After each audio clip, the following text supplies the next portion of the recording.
Avvalambor assalomu alaykum. Sizlarni tabriklayman. Telegram ijtimoiy tarmog'ida faol SMM bot ishga tushgani bilan. Biz Telegram ijtimoiy tarmog'iga kirib, qidiruv tugmasini bosamiz hamda u yerga faol SMM bot deb yozamiz. Mana shu tarzda yozganimizdan keyin birinchi botga kiramiz. Va birinchi chiqqan botga kirishimiz orqali bu yerda ko'rishimiz mumkin turli xil ijtimoiy tarmoqlar xizmatlarini ko'rishimiz mumkin va biz start tugmasini bosishimiz orqali botni ishga tushiramiz. Va bu yerda bizga kelib chiqadigan kanal nomi chiqadi. Faol SMM ustiga bosamiz va kanalga obuna bo'lamiz.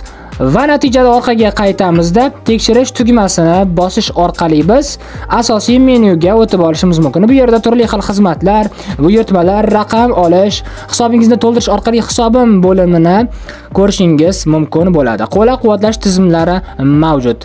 Qiziq bo'lsa like bosing, kommentga plus belgisini bosing va bizni kuzatib boring. Hammaga rahmat.